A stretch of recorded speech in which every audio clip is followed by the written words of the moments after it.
Hey, what's up guys, Giacomo here. First of all, let me mention that the name Traversetolo has an interesting origin. I will explain more about it at the end of this video, so stay tuned. Having said that, let's get into the review of this EBERHARD Traversetolo Chronograph. What are the key features of a chronograph? For me, they are the same as those of a regular watch, but pushed further for legibility, quality of the movement, and mechanical action of the pushers, style, and wearability. The dial is the face of the watch and it should be legible. Chronographs tend to have busy dials because of the registers, indicators, and other complications such as the date. The dial of this Traversetolo is white on black, rational, and at the same time classic. The sub-registers are placed at 12 o'clock for the chronograph minutes, at 9 o'clock we find the running seconds, and at 6 o'clock the counter of the chrono hours. They are snailed for a more interesting texture. Leaf-shaped hour in min hand, the chronograph seconds hand is central where it should be. White tachymeter scale outside of the chapel ring, where minutes markers display a fifth of a second scale. The case of this Traversetolo is what would you call oversized at 43mm, not thin by any means at 14.5mm. It wears pretty big, probably the only downside here for me. The sapphire crystal is slightly domed and treated with anti-reflective coating.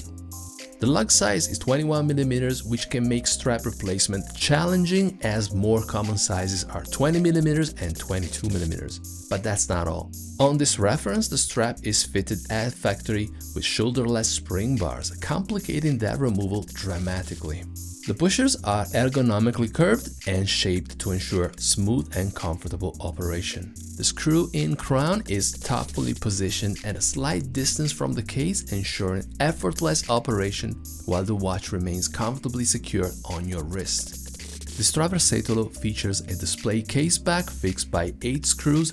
Through the sapphire crystal, one can appreciate the circular Côte de Genève decoration on the rotor, along with the elegantly personalized shield, the old symbol of the Maison that depicts the letter E in 18-karat gold. The movement is based on the legendary Valjoux 7750 with a 46 hours power reserve. The strap on this example is high quality, made of rubber and leather. I replaced the original alligator strap that the watch came with. Not a bad look, although like I said, replacing it was not the easiest thing to do.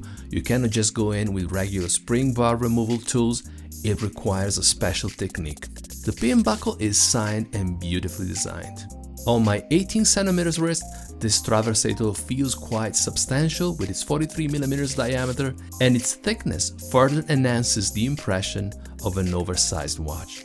It commands attention with a bold yet refined presence, large but not out there.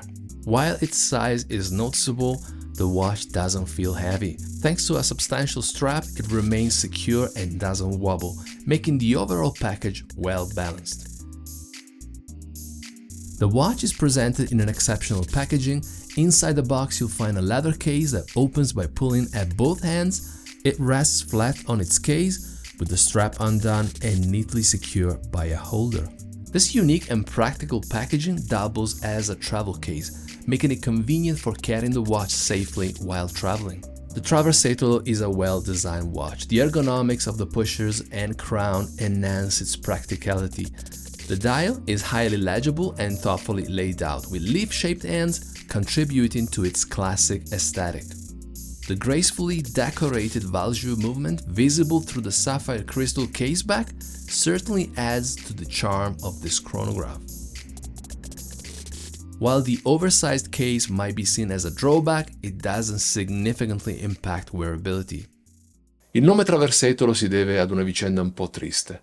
Nel 1991, il 16 dicembre alle 19:30, 2 rapinatori fecero irruzione in una gioielleria di Traversetolo, un comune vicino Parma. Nel tentativo di difendersi, il titolare perse la vita. Questa vicenda ebbe un risalto mediatico notevole ed Eberhard, di cui il negozio era anche una concessionaria, decise di dedicare alla vicenda gioielliere il suo segnatempo a carica manuale, il Traversetolo. Ho voluto raccontare questa storia perché secondo me meritava di essere ricordata. Thank you so much for watching until the end of this video. Like and subscribe if you feel like doing so. Catch you in the next one.